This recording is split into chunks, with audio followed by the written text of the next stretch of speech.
우리가 진짜 공부가 이 진짜 견성이 뭐냐, 진짜 완전한 깨달음이, 그러니까 뭔가 퇴전이 없는 깨달음이 뭐냐, 그게 딱 드러났을 때는, 잘 봐요. 그게 딱 드러나면 우리가 흔히 얘기하는 깨달음도 따로 없다라고 얘기를 하거든요. 이게 딱 드러나면, 이게 진짜 안목이 확 밝아지면 깨달음도 따로 없다라고 이런 얘기 많이 들어봤을 거예요. 그러면 깨달음도 따로 없는데 따끔이 있겠냐 이거예요. 궁금한 게 예. 방편으로 뭔가 있는 것처럼 말씀하시는 경우도 있지 않나요? 그게 그런 거는 이제 안목이 부족한 것 같아요. 그렇게 얘기하는 사람은. 그런 식으로 들릴 수 있는데 진짜 자기가 그게 안목이 열렸다면 그걸 또 쳐줘야 돼요. 일단 방편으로 했다가 쳐주는 작업이 없다라고 하면 그건 가르치는 분의 어떤 안목이 부족한 거죠. 근데 그 방편으로라도 이렇게 좀 있는 것처럼 말씀하시는 경우도 있을까? 아니면 그냥 듣는 사람이 그게 어느 잠깐의 순간에 그렇게 표현될 수 있지만 진짜 그게 항구적으로 시간이 지나도 계속 뭐가 있는 것처럼 얘기한다. 그렇죠? 매 시간. 그런 거는 이제 공부에 문제가 있는 거죠. 그게 한 시간 안에 쳐주지 않든 다음 시간에 쳐줄 수도 있잖아. 그게 유연하게 이렇게 할 수도 있잖아요. 그것을 뒤집는, 그러니까 선사들 이런 얘기를 합니다. 법문을 어떻게든 그렇게 얘기하죠. 다 뭔가 세우고 다 부셔줘야 된다 하거든요. 그러니까 뭔가 있는 것처럼 이겁니다라고 얘기하고 요걸 그냥 이겁니다라고 규정하면 안 된다. 이걸 부셔줘야 된다 얘기를 해요. 법문. 결국은 뭐냐면 아무것도 머물 만한 데가 없어져야 돼요. 그게 공부인 거예요. 남이 어떻게 얘기하든 그건 사실 중요하지 않죠. 자기 공부가 중요한 거죠. 자기 공부가 중요하고 자기를 봐야 되는데 머무는 데가 있으면 안 돼요. 뭐가 있으면 안 된다고. 그럼 자기한테는 뭐가 있는 것 같죠? 그러면은 이제 아직 자기가 공부가 부족하다고 이렇게 보시면 되는 거죠. 근데 그게 있을 수 있어요. 공부 과정 중에. 그런 식의 경계가. 아직 확 밝아지지 않았기 때문에. 하나라도 남아있으면 그거는 공부가 부족한 거예요. 다른 거는 다 없어. 근데 하나가 있어. 그거 부족한 거예요. 그거 이원성이라. 그럼 그거죠. 시부도에서 보면은 그런 거죠. 다른 건 다 사라졌는데 소가 있고 사람 온 세상에 두 개만 있어. 그것도 이원성이라. 근데 그 시부도에서 그거 다 둘이 멸해야 된다 하거든요. 세상 다른 건 아무것도 없어. 근데 뭔가 하나가 있어. 그건 이원성이에요. 그거는 불이법이 아니에요. 이법이지.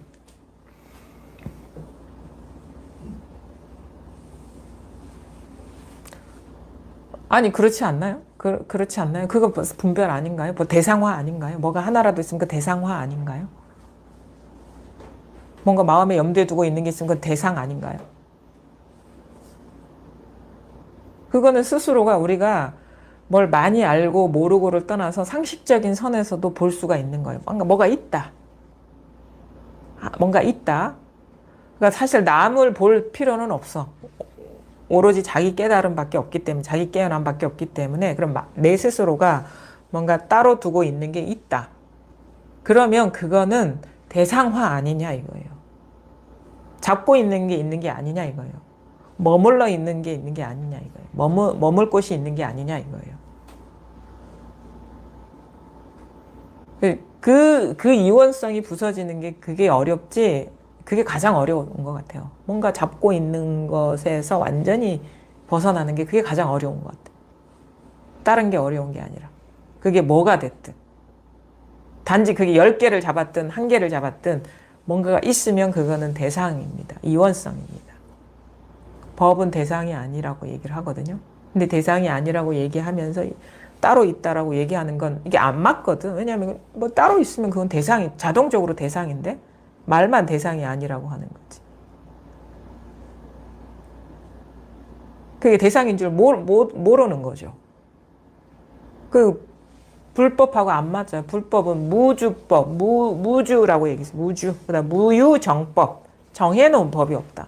뭐가 있으면 정해놓은 거라. 그건 정법이라. 주법이라, 주법. 궁금했던 것은 예, 그 처음에 저는 뭐가 있다라고 오해를 하고 예. 이제 그 뭔가를 찾기 위해서 공부를 하다가 나중에 또 다시 가르침을 들어보니까 없다라는 거예요. 그래서 저는 그 처음에 제가 오해를 했던 건지 아니면은 그게 하나의 방편이 되었던 건지 이제 이끌기 위한 방편이었던 그게 좀 저는 궁금해서 질문을 아까 드렸던 거죠. 예. 근데 지금 말씀을 들어보니까 제가 좀 처음에 공부하던 때는 있다라고 오해를 하고 이제 따라갔던 것 같아요. 예. 근데 그게 그렇게 사람이 그럴 수밖에 없어요. 그러니까 그게 이제 불교의 방편인데,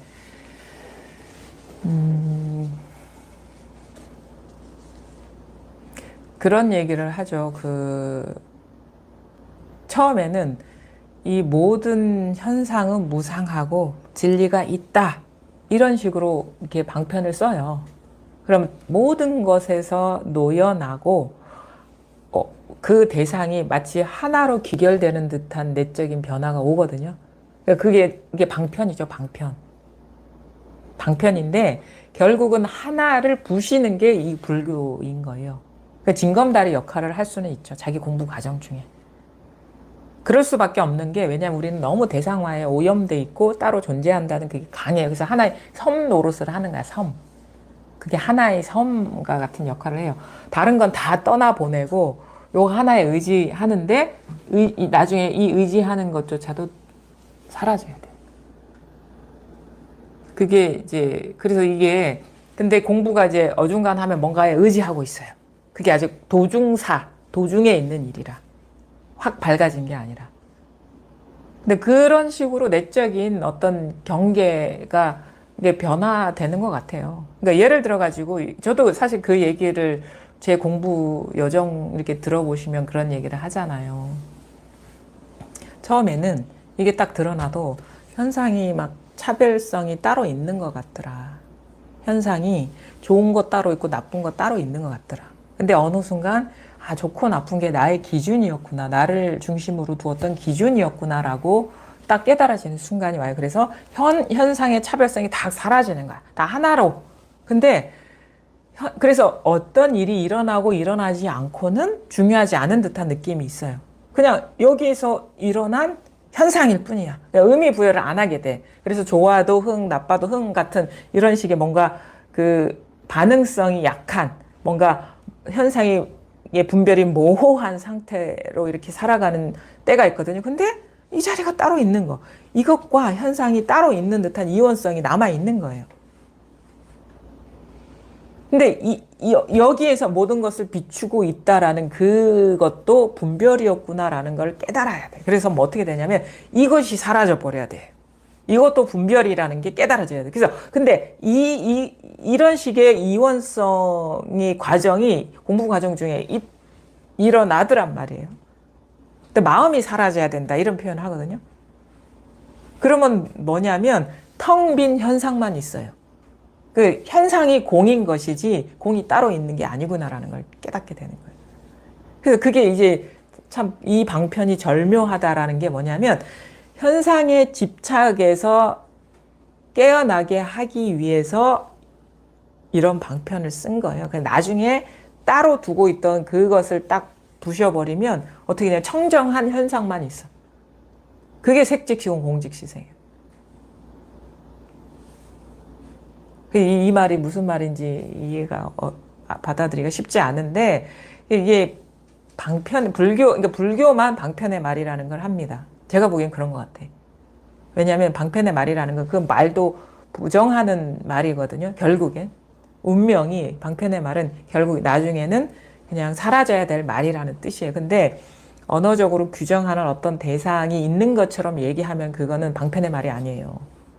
진실을 말하는 말이죠. 그거는 불교하고 상관없는 식의 그런 표현인 거예요. 뭐가 있는 것처럼 불교에서는 어떻게 해? 뭐가 있는 것처럼 얘기하다가 그 있는 거를 부숴줘야 돼. 양변을 쳐주는 거예요.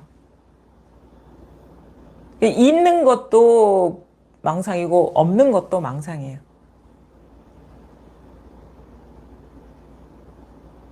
처음에는 있는 거에 빠져 있다가 이제는 없는 거에 빠져 있거든요. 그래서 공에 빠졌다라고 하는데 소승은 공에 빠졌다라고 하거든요. 뭔가 아무것도 없는 공간, 아무것도 없는 상태, 아무것도 없는데 뭐 깨어 있는 어떤 의식, 이것도 떨어져 나가야 되는 거예요. 그것도.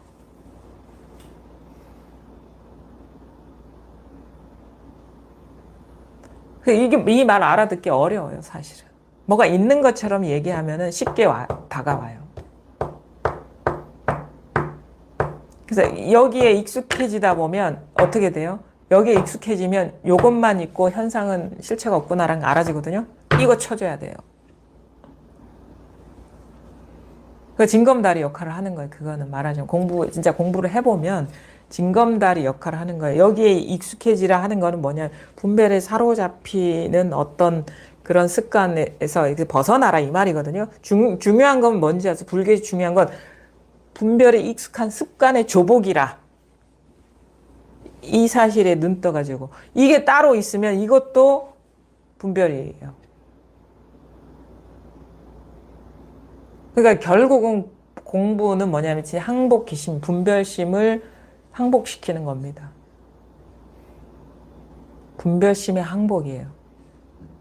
분별심을 조복시키는 게 공부예요.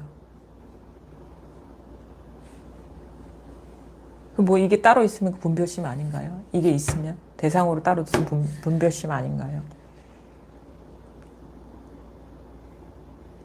그래서 뭐가 있냐? 마음이 따로 있는 게 아니라 요게 다 원래는 이게 다 전부였구나라는 걸 알게 되는 거예요. 마음이라고 이름 붙이는 것도 사실은 방편의 말인 거고 징검다리 역할을 하는 것이고, 근데 또 이게 다라는, 또 이게 깨닫고 보면은 분별심에서 깨어나고 보면 일체가 다 마음 아닌 게 없어요. 그냥 이거예요. 그냥 이거다. 이게 다라. 이게 다예요. 지금 이렇게 보고 듣고 느끼고 알고 아무것도 잡히지 않고 머물러 있지 않죠. 이게 다예요. 근데 우리는 뭐 보고 듣고 느끼고 알고 하는 거 다 있다고 착각하고 있었잖아. 근데 보고 듣고 느끼고 알고 이거 그 경험 다 해. 근데 이게 없어. 그냥 이게 다라. 따로 마음 챙길 마음이 따로 있는 게 아니라 이 공부, 이 진실에 눈뜨게 하기 위해서 다양한 말을 했을 뿐인 거예요. 그냥 보고 듣고 느끼고 알고 머물러 있지 않죠. 근데 이게 죽어 있지는 않잖아요. 현실이 깨어 있죠. 걸리지는 않죠. 현실이 깨어 있어요. 이게 다라는 거예요.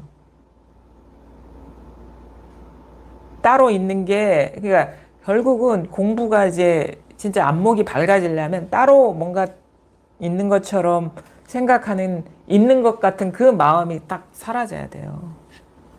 그게 법이 됐든 뭐 본성이 됐든 마음이 됐든.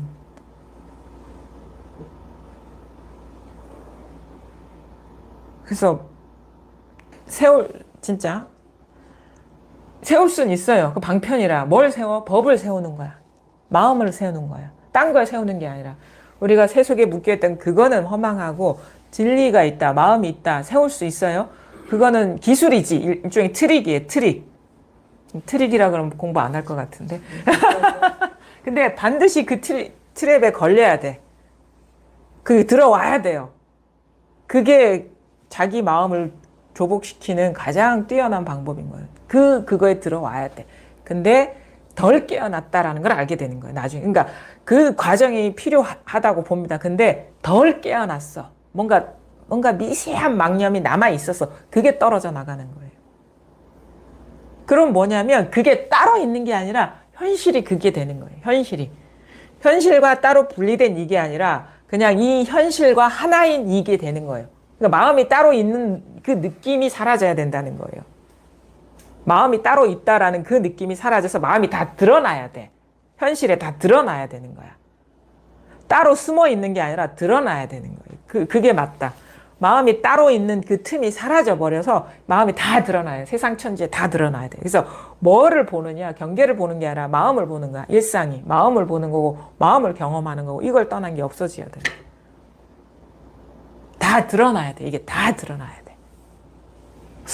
음지에 있었던 것 같은 그 느낌이 사라져서 그냥 백주대낮에 이 진실이 진짜 활짝 열려버려야 되는 거예요.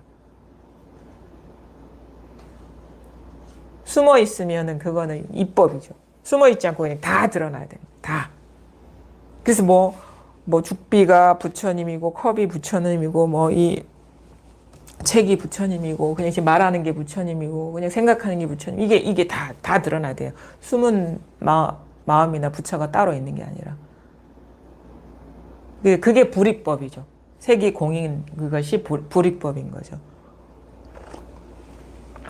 자기 공부랑 이렇게 가르침의 말이 이렇게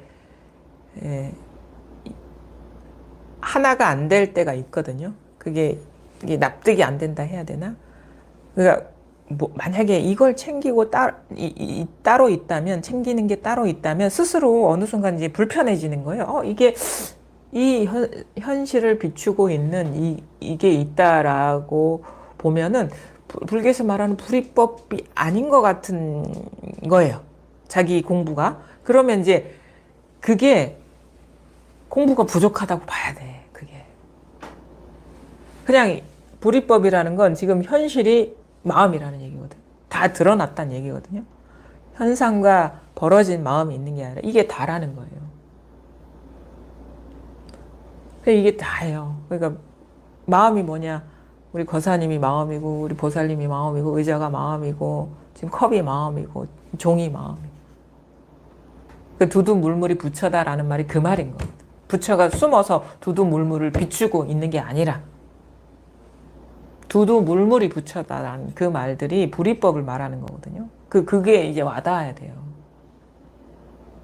그게 뭐 불교라고 해서 뭐 특별해서 그런 게 아니라 그게 진실입니다. 공부를 해보면 알아요. 만약에 따로 두고 있으면 그 생각 아닌가? 망상 아닌가? 모양 없는 마음? 경계를 비추고 있는 마음 있으면 그 생각 아닌가요? 생각이잖아요.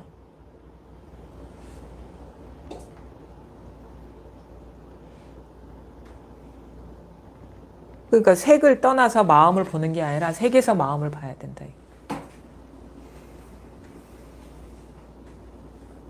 그거 생각하면 진짜 그거는요, 생각으로 어떻게 할 수가 없는 겁니다. 자기 변화가 오지 않으면, 변화가 오면 너무도 그건 당연한 현실이 되고, 변화가 오지 않으면 생각으로는 도저히 그걸 어떻게 납득할 수 없는 경계인 거예요. 생각으로는 절대 납득할 수가 없는 경계인 거예요. 근데 그 따로 두고 있는 분별심에서 완전히 깨어나면 이해를 해서가 아니라 그냥 그런 식의 좀 이 불교에서 말하는 그런 가르침의 말들이 자기 현실이 돼요. 그러니까 반야신경 같은 경우는 진짜 어려운 말입니다. 공부가 돼야지 알아듣는 말이에요. 그거는 그냥 이해하는 게 아니고 그냥 저절로 자기 현실을 말하는 말이 돼야 되는 거예요. 그게 어떻게 되느냐? 따로 두고 있는 대상화하고 있는 따로 잡고 있는 그게 사라져야지 저절로 불법이 현존하게 된다. 우리는 지금 이게 불법 공부하는 거지 다른 공부하는 게 아닙니다. 선 공부는 그거예요. 다른 무슨 공부하고는 다른 거예요. 만약에 따로 규정하고 있는 게 있다면 지금 우리가 하는 공부는 아닌 겁니다. 근데 공부 과정 중에 그런 내적 경계를 경험할 수는 있다. 공부를 해보니까. 근데 그거에 머물러 있다면 아직 자기 공부가 그렇다면 그거는 공부가 부족하다고 여겨서 더 넘어갈 어떤 전환이 있다라는 거를 알고 계시면 또 때가 되면 변화가 또 찾아오죠. 일어나죠.